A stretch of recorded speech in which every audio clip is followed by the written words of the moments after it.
There are a lot of weird stories in the Muslim sources. Stories that make you wonder, why in the name of common sense would anyone ever write down something like this?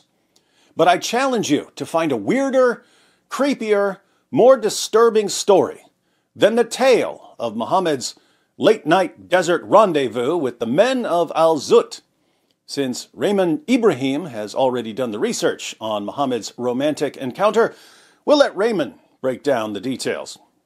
This odd hadith, which I'm about to narrate, appears in several hadith collections, including the highly esteemed Musnad of Ibn Hanbal, founder of one of Islam's 4 schools of laws, or madhahib, as well as in many other well-respected Islamic texts, all of which are being taught in Al-Azhar. So, the scholars know about this. But like so many other issues the scholars hide from us, this story hasn't worked its way to the general population. Until now. The hadith, which is narrated by Abdullah bin Mas'ud, a companion of the Prophet and one of Islam's most reliable and trustworthy transmitters of a hadith, goes as follows. Brace yourself.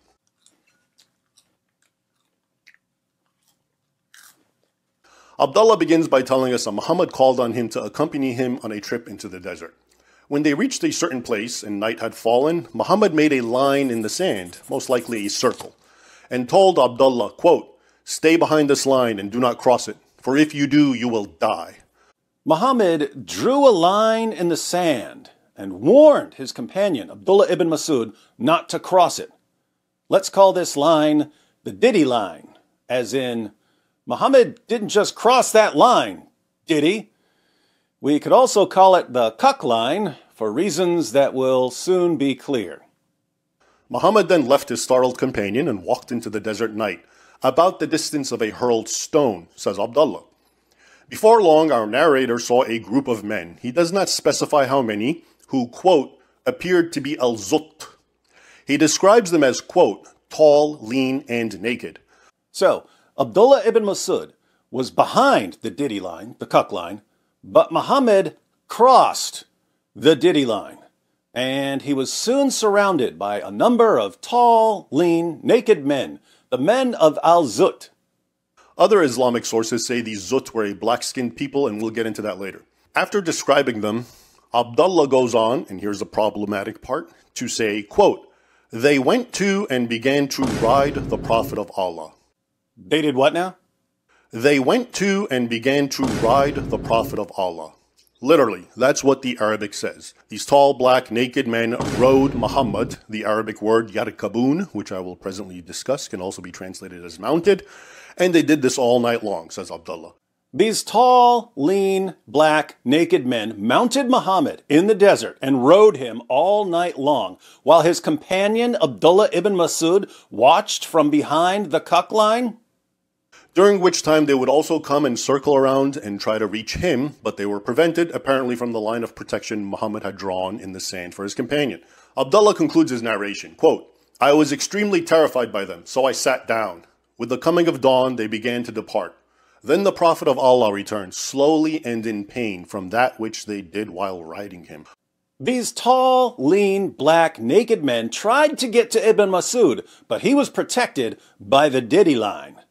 He was terrified, so he sat down. When dawn arrived, the tall, lean, black, naked men left, and Muhammad came stumbling back to Ibn Mas'ud, slowly, because he was in pain from these tall, lean, black, naked men riding him all night long. According to another narration found in several Islamic texts, including Akhbar Mecca by al-Fakahi, Muhammad complained to Abdullah that, quote, "They wounded me all night long," at which point the Prophet proceeds to lay his head and fall asleep in Abdullah's lap. Poor Muhammad was all tuckered out from these tall, lean, black, naked men riding him all night long, and he fell asleep with his head resting on Ibn Mas'ud's lap. Yes, Muhammad liked resting his head on men's laps to fall asleep. Just ask Dihya al-Kalbi. But who were these guys who mounted him and rode him all night long? Turns out, when they're described as black, it doesn't mean African. Who are these al-Zutt, these naked men who rode Muhammad all night long? According to Islam's written records, they were a migrant people from India or modern-day Pakistan, described in the sources as very tall, very dark-skinned, very lean, strong and hardy, and often used for labor-intensive work. Sounds like Muhammad was using them for some labor-intensive work. So, al-zutt referred to people from India or Pakistan. Do we know anything else about these guys? In early Arabic ethnographies and literary works, al-zutt are also depicted as being very sexual and virile, with very large penises. In fact, according to one Arabic source, al-Tishibbehet by Ibn Abi Awan, quote, "The penis of al-zutt never weakens," meaning their large phalluses never go limp and are ever ready. The men of al-zutt were known for being extremely horny at all times, and Muhammad wanted to meet with these men at night in the desert, and they mounted him and rode him all night long while Ibn Masud watched from behind the ditty line? Raymond asked ChatGPT about the men of al-zutt. I then asked ChatGPT to give me a physical description of al-zutt based on early Arabic sources, and it said, quote, "In literary and anecdotal texts, they are grouped together with other southern or dark-skinned people, all of whom have the following traits: sexual potency, prominent genitalia, and associations with physical strength and virility." Why did Muhammad want to meet these guys at night in the desert? And what do the sources mean when they say these guys were riding him all night long? Now let's talk about the Arabic word translated as ride, as in al-zutt, rode the Prophet. Not only does it have the same exact meaning in English, as in to ride a horse, for example, but it carries the same slang meaning, as in copulating with a woman. In fact, several Islamic sources use it literally to mean sex. So, when it says they rode him all night long, the word rode can either mean they rode him like a horse, or it can mean they had sex with him. What do you think it means in this context? It's also interesting to note that when al-zutt begins circling and trying to reach our terrified narrator, Abdullah, his first instinct was to sit down. Was he trying to hide and protect that one part of his body, which these naked men were apparently trying to access? That is, his bottom, by sitting down?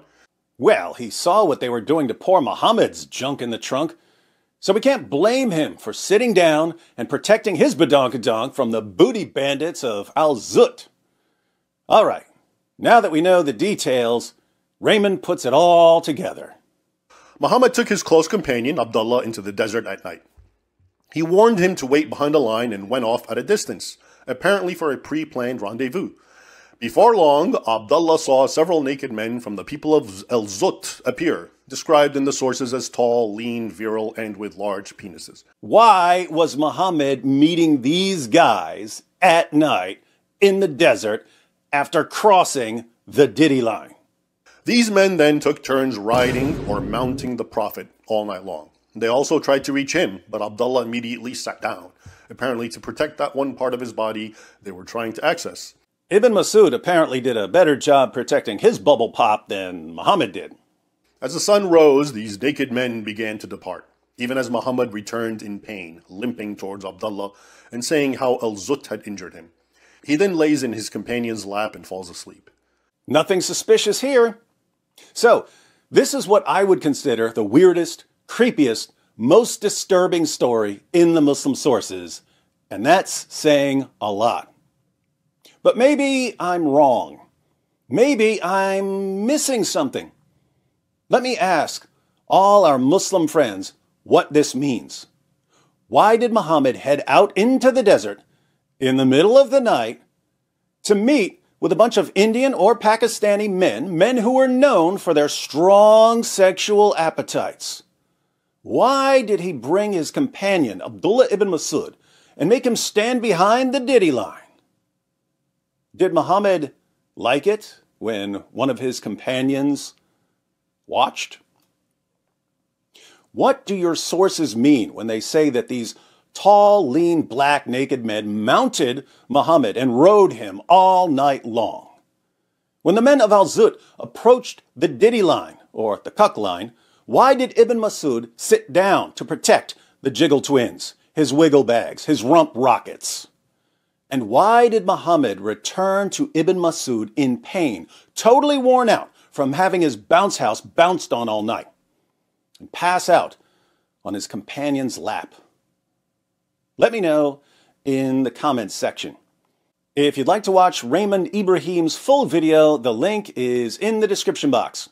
Be sure to check out his channel as well. As you can see, he's got a lot of good material.